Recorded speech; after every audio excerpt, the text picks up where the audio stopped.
Örökre pillanatok, Baukó Dániellel. William Irwin, Matrix filozófia. Első szín, hogyan tudunk. Sokan észreveszik, hogy a Matrix a világ legjobb sztoriát mondja el újra. Nyilvánvaló a bibliai utalás. Az is alátámasztja ezt, hogy a filmnek 1999-ben, húsvét előtt, a nagy hétvégén volt premierje. Viszont azt kevesen veszik észre, hogy a Matrix a világnak azt a másik legjobb sztoriát mondja el újra, amelyet még soha senki nem mesélt el. Szókratészét, az intellektus hősének a történetét, aki az akadályok ellenére is folytatta a tudás keresését, és nemes kitartásáért végül is az életével fizetett.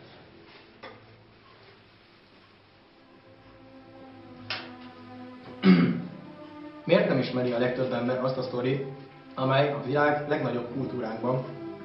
Ennek a legfőbb oka, hogy az egyetemi filozófia professzorokra hagyjuk mindezt. Sajnos nem mindenki jár egyetemre, és aki meg jár, azok közül sem mindenki filozófia szakra. A Matrix orákuluma nem csak azért más, mert a virtuális város egyik veszélyes részén lakik, hanem azért is, mert nagymamakorú feketebőrű asszony. Bizony nem ezt várta Neo. Nem egészen úgy választották ki, mint Fűtiát. Ezúttal a jó 50 éves asszony, az orákulum pedig szűzlány. A kulcs az önismeret, ami nélkül a mérvadó tudás egyetlen más formájában sem juthatunk.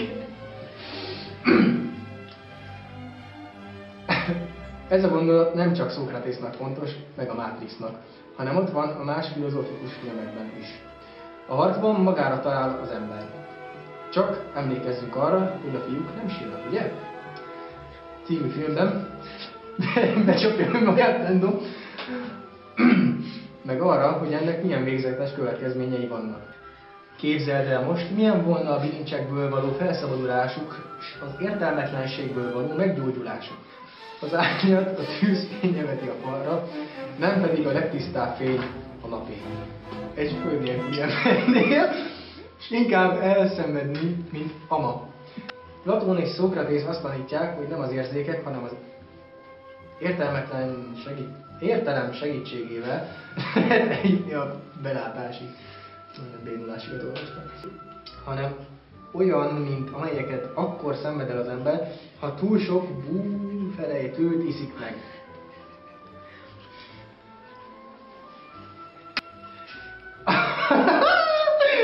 A dolgok részletei meg az összefüggésekre visszajönnek.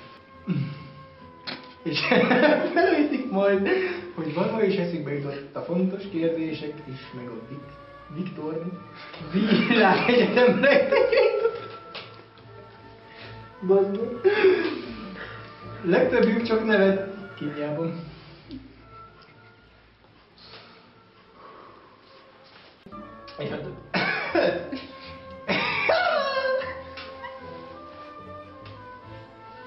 Ebből arra a következtetésre jutunk, hogy a külvilágról szerzett ismereteink ugyanúgy megkérdőjelezhetőek, mint ahogy a Matrix főszereplőinek is kétségei támadnak azzal a mindennapi valósággal kapcsolatban. Descartes. Descartes.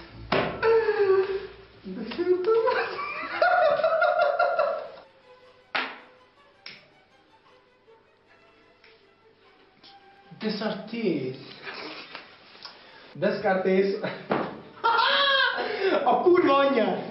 Descartes, amelyek Descartes az első érzéketlenségre támaszkodva alapították ki! Bazd meg! Descartes! Bazd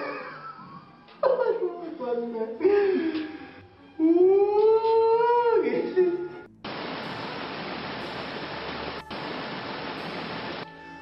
Az alkohol káros. Ne igyál, mert ha iszol, hülye leszel. Ha mondjuk van egy csaj, akit úgy beszerveznél, ne igyál, Mert ha iszol, hülye leszel. Hülye is leszel. Ne igyál.